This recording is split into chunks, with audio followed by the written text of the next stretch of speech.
Media మిత్రులకు నమస్కారం.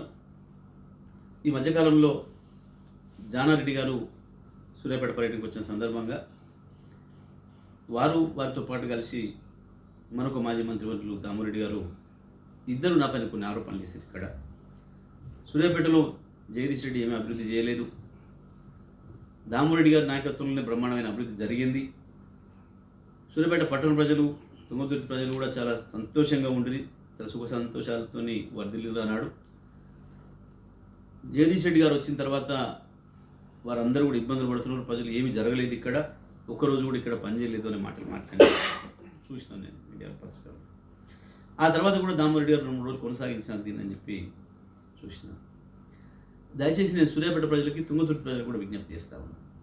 ఒక్కసారి యాద్ చేసుకోండి, 2014 ముందు మన పరిస్థితి ఏంది, తుంగతుర్తి పరిస్థితి ఏంది, సూర్యాపేట పరిస్థితి ఏంది, మన మంచిల పరిస్థితి ఏంది, మన తాగునీళ్ళ పరిస్థితి ఏంది, మన కరెంటు పరిస్థితి ఏంది, మన శాంతి భద్రతల పరిస్థితి ఏంది, సూర్యాపేటలో వ్యాపారస్తుల పరిస్థితి ఏంది, ఏ రకంగా ఉండేవు, సాధారణమైన ప్రజల పరిస్థితి ఏంది, ఇవాళ ఎట్లున్నాం, సూర్యాపేటలో మంచిల పరిస్థితి ఏంది, రోడ్ల పరిస్థితి ఏంది, మన పార్కులు ఏంది, మన శ్మశానాలు ఏంది, మన మౌలిక వసతులు ఏంది, అన్ని గ్రామాలు కావచ్చు పట్టణాలు కావచ్చు.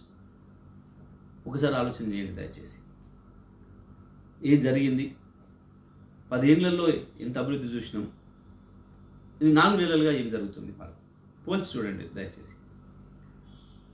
ఎక్కడ చూసినా నాకు కొన్ని మాటలు వినపడతాము. మమ్మల్ని పిలిచిండ్రు, తిట్టిండ్రు, ఆ హౌజ్ ఏ హౌజ్, ఈ హౌజ్ ఆ హౌజ్ అని చెప్తున్నారు, రెడ్ హౌజ్ వైట్ హౌజ్, మమ్మల్ని భయపెట్టించిండ్రు, రమ్మని పిలుస్తున్నారు, పోతే తిడుతున్నారు. దేని జరుగుతుంది, ఎందుకు జరుగుతుంది ఈ దౌర్జన్యం, ఎందుకు సూర్యాపేటలో ప్రజలు ప్రాణాల చేతులు పెట్టుకొని ఉండాల్సి వచ్చింది, ఎందుకు వ్యాపారస్తులు భయపడి మళ్ళీ పారిపోయే పరిస్థితి వస్తుంది, ఎందుకు సూర్యాపేట అభివృద్ధి ఆగిపోయింది ఆకస్మికంగా, ఏం జరుగుతుంది? ప్రజలకు లెక్కలేనని హామీలు ఇచ్చి 2,000 రూపాయలను పెన్షన్ 4,000 చేస్తామని, మా పెద్ద కొడుకు కేసీఆర్ మమ్మల్ని జాతుండ అనుకుంటున్న వాళ్ళను మేము చిన్న కొడుకులకు వచ్చినాం 4,000 ఇస్తామని చెప్పి మోసం చేసి, చిన్న కొడుకు కాదు వీడు, సవతి కొడుకు కాదు, అసలే వీడు దొంగ కొడుకు అనే పద్ధతుల్లో మోసం చేసి రైతుల్ని కేసీఆర్ 10 ఇస్తుండు, మేము 15 ఇస్తాం, మేము కేసీఆర్ 1,00,000 మాఫీ చేసిండు, మేము 2,00,000 మాఫీ చేస్తాం, మేము 500 రూపాయలు ప్రతి కింటాకు బోనస్ ఇస్తాం, 2,500 పెట్టి ఒడ్లు కొంటాం అని చెప్పి ఈ రకంగా రైతుల్ని మోసం చేసి, అదేవిధంగా యువకులు తప్పకుండా మీ అందరికి ఉద్యోగాలు ఇస్తాం, ఉద్యోగాలు వచ్చేంత వరకు 4,000 రూపాయలు నిరుద్యోగ వృత్తి ఇస్తామని చెప్పి వాళ్ళని మోసం చేసి, విద్యార్థులు కళాశాలలు వెళ్తున్న విద్యార్థులను మీకు కాలేజీ ఫీజులకు కంప్యూటర్లు కొనుక్కోవడానికి పైసలు లేవు నాకు తెలుసు కాబట్టి 5,00,000 రూపాయల కార్డు ఇస్తాం, మీకు కాలేజీ ఫీజు కట్టుకోండి, కంప్యూటర్లు కొనుక్కొచ్చుకోండి అని చెప్పి పాపం కొత్తగా ఒకటి వచ్చిన విద్యార్థులను వాళ్ళని మోసం చేసి, విద్యార్థినులు అమ్మ మీరు కాలేజీ పోవడానికి ఎట్లా ఇబ్బంది పడుతున్నారో మా ప్రియాంక గాంధీ అక్క చూసి బాధపడుతుంది, మీ అమ్మను మీ నాయనను మీ అన్నను ఆఖరి మీ తమ్మును బతిరాడు దింపమని అడగాల్సి వస్తుంది కాలేజీలో, ఇక వాళ్ళని అడిగే అక్కర లేదు, మీకు డిసెంబర్ 9 తర్వాత స్కూటీలు కొనిస్తాం, మీకు అందులో డీజిల్ పెట్రోల్ ఖర్చు లేకుండా ఎలక్ట్రికల్ స్కూటీలు కొనిస్తాం, మీకు మా అక్క ప్రియాంక తెస్తుంది 9 నాడు అని చెప్పి పాపం ఆ అమ్మాయిని కూడా మోసం చేసి 420 హామీలతోని ఈ రాష్ట్రంలో ఉన్న ప్రతి మనిషిని మోసం చేసి అధికారంలోకి వచ్చారు. వచ్చిన తెల్లవారి నుంచి మీరు చేస్తున్న పని ఏంది, వసూల కార్యక్రమం తప్ప. అక్కడ హైదరాబాదులో వాళ్ళ వసూలు బిల్డర్లను పిలిచి భయపెట్టించి ఎస్ఎఫ్టీకి 75 ఇస్తారా, 150 ఇస్తారా, 100 ఇస్తారా, ఆఖరికి చివరి 75 ఇస్తేనే మీ పర్మిషన్లు లేకపోతే లేదు. అక్కడ అది కేసీఆర్ గారు రైతాంగం కొరకు 7,500 కోట్లు డబ్బులు రెడీ చేసి పెట్టినరో అవి రైతులే ఇవ్వకుండా కాంట్రాక్టర్లకు ఇచ్చి పాత బాకీలు ఇచ్చి దాంట్లో కమిషన్ తీసుకొని అక్కడ వసూళ్ళు. ఇక్కడ దాన్ని సూర్యాపేటలో కూడా మీరు కొనసాగిస్తూ ఇక్కడ వ్యాపారులను పిలిపించి భయపెట్టించి, ఇంకొక వైపు రైస్ మిల్లర్లను భయపెట్టించి జిల్లా మంత్రులు 2 మంత్రులు 100 కోట్లు ఇస్తారా అయ్యారా, ప్రతి మిల్లుకు నాకు 5 కోట్లు ఇస్తారా అయ్యారా, 3 కోట్లు ఇస్తారా అయ్యా అని చెప్పి భయపెట్టించి ఓవైపు వెంకటరెడ్డి ఉత్తమరెడ్డిలు, ఇక సూర్యాపేట మీరు పిల్ల జమీందారులు చిన్న చిన్న వ్యాపారస్తులు పాపం ఇండ్లు కట్టుకోవడానికి జాగ ఎక్కువ లేక ఏదో నికాల్తాలకి ఇంత బయటకు వస్తేనో ఏదో బతుకుదాం ఒక ఫ్లోర్ కిరాయికి ఇచ్చుకోనని చెప్పి ఇంకొక ఫ్లోర్ ఎక్కువ వేసుకుంటానో వాళ్ళని పిలిచి భయపెట్టించి లక్షలాది రూపాయలు వేలాది రూపాయలు వసూలు చేసి ఏ రకమైన దుర్మార్గాలు చేస్తున్నారో ప్రజలు చూస్తున్నారు. ఇచ్చిన హామీలను పక్కన పెట్టి కనీసం కేసీఆర్ ఇచ్చిన పథకాలను కూడా కొనసాగించకుండా ఆ పథకాల పైసలన్నింటినీ కూడా మీరు దొబ్బుతూ ఎట్లా మోసం చేస్తున్నారో ప్రజలు గమనించారు. కళ్యాణ లక్ష్మి లక్షకి దంటకి ఇంకేందో తులం బంగారం అని చెప్పి అసలు లక్షకి ఎసరు పెట్టిండ్రు. పెన్షన్దారులను మోసం చేసి ఇప్పటికి 4 పెన్షన్లు రావాల్సింది 4,000 పక్కన పెడితే ఇచ్చే 2,000 చక్కగా ఇయ్యక వాళ్ళని మోసం చేసిండ్రు. కేసీఆర్ కిట్లు బంద్ అయిపోయినాయి. కళ్యాణ లక్ష్మి అడ్రస్ లేదు. ఇవాళ ప్రతి పథకాన్ని కూడా ఆపేసి ప్రజల్ని ఎట్లా మోసం చేస్తున్నారో, కేసీఆర్ ఇచ్చిన కరెంటుని కూడా చక్కగా ఇయ్యలేక రోజుకి ఎన్నిసార్లు కరెంటు పోతుందో చూస్తున్నాం. మళ్ళీ ప్రజలు మర్చిపోయిన ఇన్వర్టర్లను, కన్వర్టర్లను, జనరేటర్లను తెచ్చుకోవాల్సిన పరిస్థితి. మరొక వైపు లో వోల్టేజ్తోని మోటార్లు కాలిపోయి రైతాంగం ఇబ్బంది పడుతున్న పరిస్థితి. మంచినీళ్ళు చక్కగా ఇయ్యలేక కేసీఆర్ 4 ఏళ్ళుగా 5 ఏళ్ళుగా ఇచ్చిన మిషన్ భగీరథతో ఇచ్చిన నీళ్ళని కూడా ఇయ్యలేక మళ్ళీ ట్యాంకర్లు మొదలైనవి. బిందెలు పట్టుకొని రోడ్ల మీద రావాల్సిన దుస్థితి వచ్చింది. మరి ఏ రకమైన పరిపాలన మీరు అందిస్తున్నారో, సూర్యాపేట పట్టణంలో కనీసం మీరు వేసిపోయిన వాటిని కొనసాగించే పరిస్థితి లేక ఏ రకంగా మళ్ళీ సూర్యాపేట పట్టణం కూడా నాశనం అవుతుందో చూస్తున్నారు. నేను దయచేసి విజ్ఞప్తి చేస్తూ ఉన్నా, సూర్యాపేట ప్రజలకి, తుంగతుర్తి ప్రజలకి, వీళ్ళ దుర్మార్గం పాలన గతంలో కూడా చూసిండ్రు. ఎవరు కూడా భయపడే పని లేదు.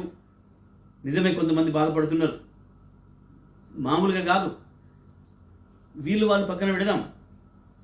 డాక్టర్లు కూడా మనకు అనారోగ్యం చేస్తే మనం బాగు చేసి మన ప్రాణాలు కాపాడే డాక్టర్లు వాళ్ళు ప్రాణాల చేతులు పెట్టుకొని పారిపోయే పరిస్థితి తీసుకొచ్చిండ్రు అంటే మీ పరిపాలన ఎంత చక్కగా ఉందో.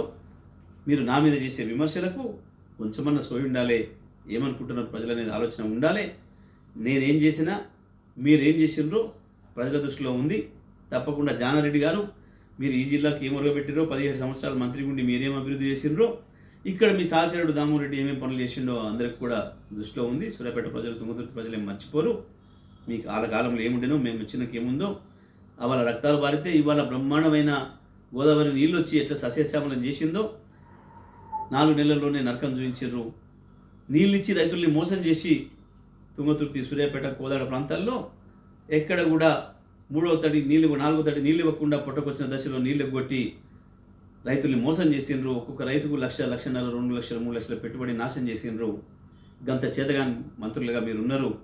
మరి ఒకవైపు సాగర్ ఎడమకాల పైన కూడా నీళ్ళు ఇచ్చే అవకాశం ఉండి కూడా పాలేరుకు నీళ్లు తీసుకుపోయినరు. పోలీసులను పెట్టి మన రైతుల కన్నీళ్ల మధ్యన తీసుకుపోయారు తప్ప ఒక్క చుక్క నీళ్లు కనుక ఇచ్చుంటే లక్షలాది ఎకరాలు ఎక్కడ కూడా బతికేది.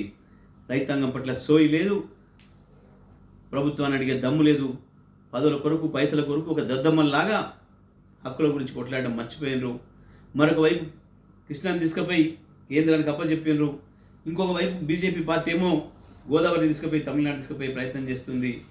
ఈ దుర్మార్గాల నుంచి మనం బయటపడాలంటే, మన హక్కులు మనం కాపాడుకోవాలంటే తప్పకుండా కేసీఆర్ నాయకత్వమే మన శరణ్యం. తప్పకుండా కారు గుర్తును గెలిపించుకుంటేనే మనం అన్ని రకాల మన హక్కులు సాధించుకుంటాం. సూర్యాపేట, తుంగతుర్తి ప్రజలు కూడా నేను విజ్ఞప్తి చేస్తున్నా, ఎవరికి భయపడే పని లేదు. వీళ్ళని చాలామందిని చూసినాం, చాలాసార్లు చూసినాం. మనం గతంలో కూడా వీరందరికి వ్యతిరేకంగా పోరాటం చేసే వచ్చినాం. వీళ్ళకంటే పై దొరలకు వ్యతిరేకంగా పనిచేసినాం. ఆ దొరలకు దొరైన నిజాంకి వ్యతిరేకంగా పనిచేసినాం. సూర్యాపేటలో మొత్తం దేశంలోనే మొట్టమొదలు వర్తక వ్యాపార సంఘం ఏర్పడి నిజాంకు వ్యతిరేకంగా ఏర్పడింది సూర్యాపేట గడ్డ మీదనే. సూర్యాపేట గడ్డ మీదనే ఆనాడు బండినక బండి కట్టి మన బండి ఆగి రాసిన పాటను మనం ఇక్కడే ప్రారంభించుకున్నాం. ఈ ప్రాంతం మనం వీటికి భయపడే అవసరం లేదు. 4 రోజుల్లోనే పోలీసులను అడ్డం పెట్టుకొని బతకాలని చూస్తున్నారు. పోలీసుల ద్వారా భయపెట్టించి ఏదో పార్టీలు మార్చే ప్రయత్నం చేస్తున్నారు. కానీ ప్రజల్ని మార్చలేరు, ప్రజల్ని ఏమార్చలేరు. మరొకసారి మన చైతన్యాన్ని చూపిద్దాం. ఓటు ద్వారా ఈ దొంగలకు బుద్ధి చెప్దాం. రేపు 13వ తారీఖు నాడు సూర్యాపేటలో పెద్ద ఎత్తున కారు గుర్తు మీద ఓటేయాలి. వీళ్ళ దుర్మార్గాలకు నిరసన తెలియజేయాలి. మీరు పొరపాట్ల బీజేపీకి ఓటేసినా అది కాంగ్రెస్కి ఉపయోగపడుతుంది తప్ప అది మనకు ఉపయోగపడదు.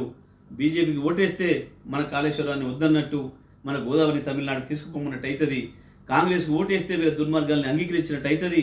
అందుకే సూర్యాపేట నేను మేధావి వర్గానికి, వ్యాపార వర్గానికి, కార్మిక కర్షక వర్గానికి అందరికీ కూడా విజ్ఞప్తి చేస్తున్నా. పట్టణ ప్రజలకు కావచ్చు, నియోజకవర్గ ప్రజలకు కావచ్చు, తుంగతుర్తి నియోజకవర్గ ప్రజలకు కావచ్చు, విజ్ఞప్తి చేస్తున్నా. కారు గుర్తును గెలిపించుకుందాం. వీళ్ళ దుర్మార్గాలు నిరసన తెలియజేద్దాం.